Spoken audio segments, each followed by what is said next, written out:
Hello दोस्तों, welcome back. दोस्तों आज हम बात करेंगे 2010 में रिलीज हुआ एक कैनेडियन वॉर फिल्म आंसांडिस के बारे में। This film is directed by Denis Villeneuve, adapted from was the Morris play of the same name. This film stars in the lead role Lubna Azabal as Naval, Melissa DeZormo Pauline as Jean, Maxime Godet as Simon and Remy Girard. IMDb rating है 8.3 out of 10। Rotten tomatoes में इसका score है 93%। Metacritic score है 80%।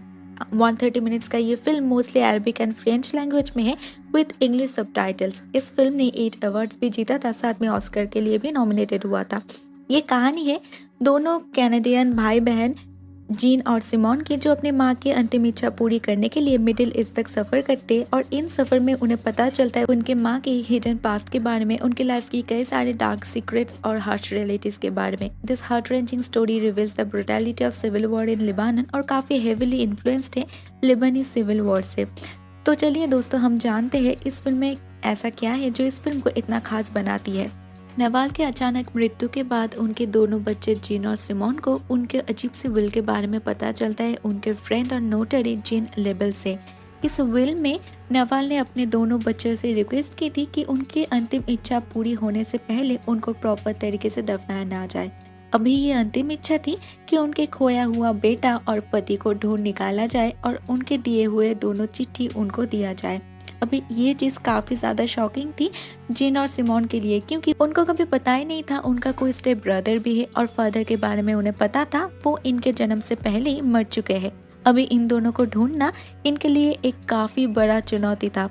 वो लोग अपना सफ़र शुरू करते हैं नवाल की नेटिव कंट्री की तरफ और कहानी हमें फ्लैशबैक में ले जाती है, जहाँ पर हम रूबरू होते हैं नवाल की लाइफ के काफ़ी सारी ट्रॉमेटिक एक्सपीरियंसेस से। हमें पता चलता है नवाल एक बहुत ही कंजर्वेटिव क्रिश्चियन अरब फैमिली से बिलोंग करती थी, लेकिन वो प्यार कर बैठी एक पैलेस्टाइन रिफ्यूजी से। इन दोनों ने जब भागने की कोशिश की तो नवाल के भाइयों ने ऑनर किलिंग के नाम पर नवाल के लवर को गोली मार दी और उसे भी ऑलमोस्ट शूट करने ही वाला था, लेकिन नवाल की दादी ने उसे बचा ली।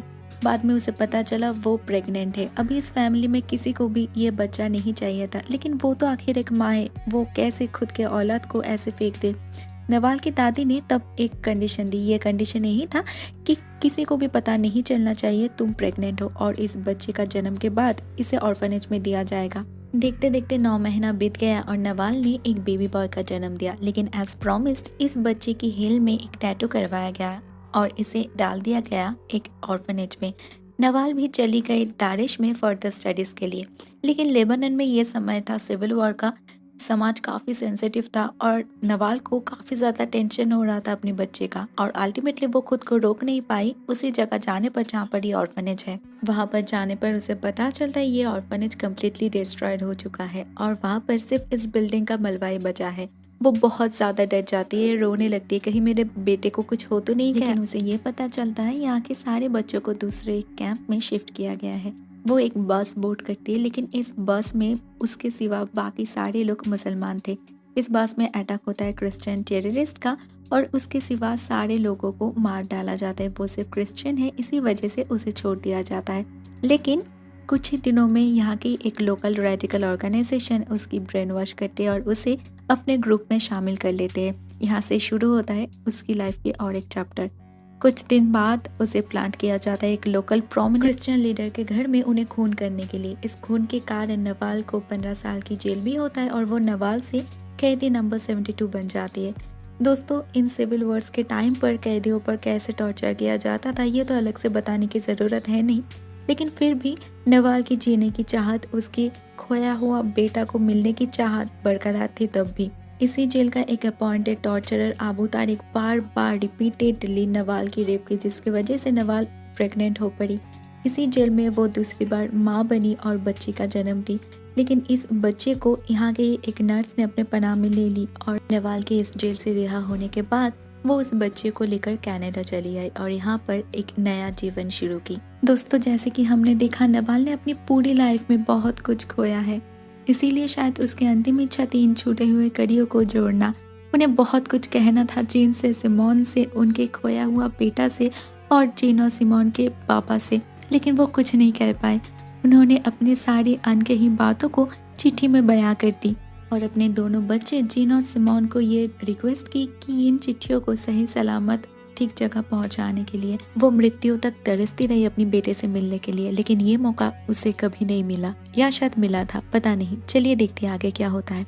सीन बैक टू प्रेजेंट हम देख पाते हैं जिन पहुंच चुकी है अपने माँ की नेटिव कंट्री में। यहाँ पर वो अपने माँ की एक्सटेंडेड फैमिली को भी ढूंढ पाई है, लेकिन प्रॉब्लम ये है यहाँ पर कोई भी नवाल के बारे में कुछ भी कहना नहीं चाहते।